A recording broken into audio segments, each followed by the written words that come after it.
ഇന്നെന്തായാലും Arabian traditional ഡിഷായ മഹ്മൂസ് ഹുദൈഫിയുടെ recipe നോക്കാം. ഇത് ഉണ്ടാക്കാനായിട്ട് വളരെ സിമ്പിളാണ്. അതിനായിട്ട് 2 വലിയ ടേബിൾ സ്പൂൺ ഓയിൽ ചൂടാക്കിയെടുക്കണം. അതിലേക്ക് 2 സവാള പൊടിയായി കട്ട് ചെയ്തത് ചേർത്ത് കൊടുത്തിട്ട് ഒരു ചോക്ലേറ്റ് ബ്രൗൺ കളറായി വരുമ്പോൾ അതിലേക്ക് ചിക്കൻ പീസസ് ആഡ് ചെയ്ത് കൊടുക്കുക. ഞാനിവിടെ ചെറിയ ചെറിയ പീസസാണ് എടുത്തിട്ടുള്ളത്. വലിയ പീസാണെങ്കിൽ അത്രയും നല്ലതാണ്. അത് ചേർത്ത് കൊടുത്തതിന് ശേഷം 1-2 മിനിറ്റ് മിക്സ് ചെയ്തെടുക്കണം. മിക്സ് ചെയ്തിട്ട് ഇതിലേക്ക് ഓൾ സ്പൈസസ് ചേർത്ത് കൊടുക്കുക.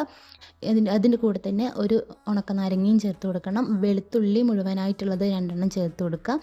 എന്നിട്ട് ഇതൊന്ന് മിക്സ് ആക്കിയതിന് ശേഷം ഒരു കപ്പ് അരിക്ക് 3 കപ്പ് അളവിന് വെള്ളം ഒഴിച്ച് കൊടുത്തിട്ട് അതിലേക്ക് അറബിക് മന്തി മസാല 1 ടേബിൾ സ്പൂണ്, 1/4 ടീസ്പൂണ് മുളക് പൊടിയും ആവശ്യത്തിന് ഉപ്പും കൂടി ചേർത്ത് ഇതൊന്ന് മിക്സ് ചെയ്ത് ഒരു 20 മിനിറ്റ് വേവിച്ചെടുക്കുക. ചിക്കനൊക്കെ വെന്തതിന് ശേഷം ചിക്കൻ അതിൽ നിന്ന് മാറ്റിയെടുത്തിട്ട് അതിലേക്ക് ഒരു 1.5 മണിക്കൂർ വെള്ളത്തിലിട്ട് വെച്ചിട്ടുണ്ടായിരുന്ന ബസ്മതി അരിയാണ്, ഗോൾഡൻ സെല്ല ബസ്മതി റൈസ്, മന്തി റൈസ്.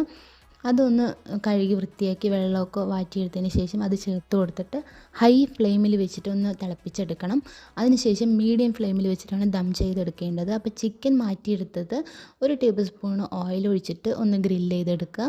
ഇല്ലെങ്കിൽ ഓവനിൽ വെച്ചിട്ട് ഗ്രില്ല് ചെയ്താലും മതി. ഇത് ചെറിയ പീസസ് ആയതുകൊണ്ടാണ് ഞാൻ ജസ്റ്റ് ഒന്ന് റോസ്റ്റ് ചെയ്തെടുത്തിട്ടുള്ളത്.